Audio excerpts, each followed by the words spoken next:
नमस्कार, मैं सत्येंद्र कुमार और आज बात करेंगे हम बुलडोज़र वाली राजनीति के बारे में। कल माननीय उच्च न्यायालय ने बुलडोज़र एक्शन पर केंद्र सरकार की मोदी गवर्नमेंट को कड़ी फटकार लगाते हुए कहा कि कोई व्यक्ति दोषी हो तो भी सरकार उसका घर नहीं गिरा सकती है। सुप्रीम कोर्ट में मध्य प्रदेश के मोहम्मद हुसैन और राजस्थान के राशिद खान के द्वारा याचिका दाखिल किया गया था, जिसमें कहा गया था कि बदले की कार्रवाई के तहत बिना नोटिस के उनका घर और दुकान गिरा दिया गया था। इस पर जस्टिस बी.आर. गवई एवं जस्टिस के.बी. विश्वनाथन की खंडपीठ सुनवाई कर रही थी, जिसमें कहा गया था कि कोई आरोपी है, इसीलिए उसका घर कैसे गिराया जा सकता है। अगर वो दोषी भी है तो उसका घर नहीं गिराया जा सकता है। कोर्ट ने ऐसा कहा। सुप्रीम कोर्ट इस याचिका पर अगले सोमवार को सुनवाई करने वाली है। साथ ही कोर्ट ने इस बात पर भी जोर दिया है कि वो सड़क और अन्य सार्वजनिक स्थल पर जो अवैध कब्जा है उसकी समर्थन न्यायालय नहीं करता। अगर किसी भी मकान को गिराने की प्रक्रिया कानून के हिसाब से होना चाहिए, ये नहीं कि कोई दोषी है या किसी पर आरोपी बनाया गया किसी वाद में तो उसका सरकार घर ढा दे। ये गलत है। जो भी हो वो कानून के प्रक्रिया के तहत हो। सॉलिसिटर जनरल जो सुप्रीम कोर्ट में सरकार के पक्ष रख रहे थे, तुषार मेहता, उन्होंने बताया कि किसी का घर इसलिए नहीं गिराया जाता है कि वो किसी आपराधिक केस में शामिल है या दोषी हो, दोषियों से जुड़ा हो, बल्कि ऐसा तब होता है जब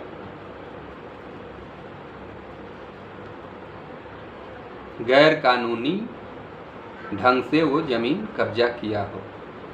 इस पर जस्टिस गवई ने कहा कि आप इसे स्वीकार कर रहे हैं तो हम इसके आधार पर दिशा निर्देश तय करेंगे। किसी के आरोपी होने पर उसकी संपत्ति कैसे ढाही जा सकती है।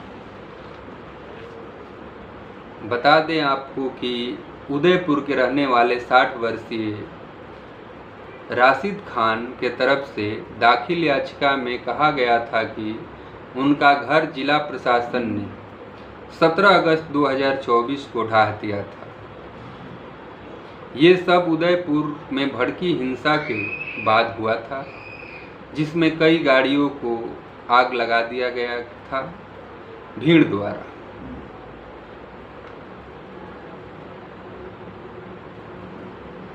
ये घटना एक मुस्लिम छात्र के कथित तौर पर हिंदू सहपाठी के चाकू मारने के बाद हुई मौत से इस घटना में काफ़ी बवाल हो गया था। इस घटना में सहपाठी की मौत हो गई थी।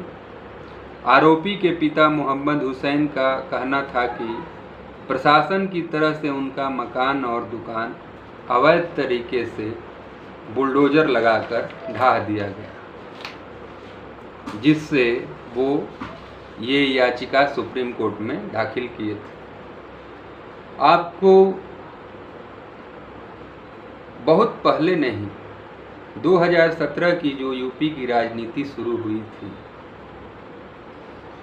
जहां पर बुलडोज़र प्रसिद्ध हुआ था पहली बार 2017 से, और 2024 तक आते आते वहाँ के मुख्यमंत्री को बुलडोज़र बाबा कहा जाने लगा।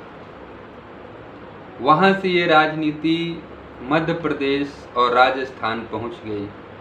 धीरे धीरे कई जो बीजेपी के सरकार वाले राज्य हैं, वहाँ पर किसी पर कोई आरोप लगता है तो प्रशासन उसका घर ढा देता है, जबकि इस तरह की कोई कानून नहीं है कि किसी का आप घर ढा दें। लेकिन ये बुलडोजर की राजनीति काफ़ी अपने उफान पर थी और उसे कभी न कभी सुप्रीम कोर्ट या हाई कोर्ट के अपना परीक्षण उसको करना था, जिसमें ये पाया गया कि ये अवैध तरीके से जो बुलडोजर की कार्रवाई हो रही है उस पर अब सुप्रीम कोर्ट गाइडलाइन बनाने जा रहा है। अब कोई भी सरकार किसी भी अभियुक्त हो या दोषी हो उसका घर नहीं गिरा सकती। अगर गिराएगी भी तो उसकी जो प्रॉपर जो गाइडेंस है, जो भारत का न्याय संहिता कहता है, उसके अनुसार करना पड़ेगा। अब देखना है कि सोमवार को सुनवाई में सुप्रीम कोर्ट किस तरह का गाइडलाइन तैयार करता है और इससे पूरे समाज में जो एक विशेष वर्ग के लोगों के अंदर भय बना था कि उनके साथ अगर कोई भी घटना होता है तो प्रशासन उनका घर गिरा देता है, इस पर भी रोक लगेगा। और ये जो बुलडोजर की राजनीति है यह भी धीरे धीरे अब समाप्त के दौर में चली गई। और कुछ दिन के बाद आप देखेंगे कि जो सरकारों का मनमाना रवैया है इस पर विराम लगेगा, क्योंकि बहुमत जिसके पास होता है वो कुछ भी करता है, जिसकी सरकारें होती है वो कुछ भी करता है। लेकिन उनकी मनमानी को रोकने के लिए ही हमारे संविधान में हाई कोर्ट, सुप्रीम कोर्ट और डिस्ट्रिक्ट कोर्ट की व्यवस्था की गई। और ये 2017 से 24 आते आते लगभग 7 सालों में ये पहली बार है जब मामला सुप्रीम कोर्ट में गया और सुप्रीम कोर्ट ने इस पर गाइडलाइन बनाने की बात कह रही है। तो अब देखा जाना है कि सोमवार को सुप्रीम कोर्ट किस तरह की गाइडलाइन तैयार करके दे रहा है, जिससे पब्लिक के बीच जो भय का माहौल है वो धीरे धीरे समाप्त हो सके। तो आज इतना ही। नमस्कार, जय हिंद।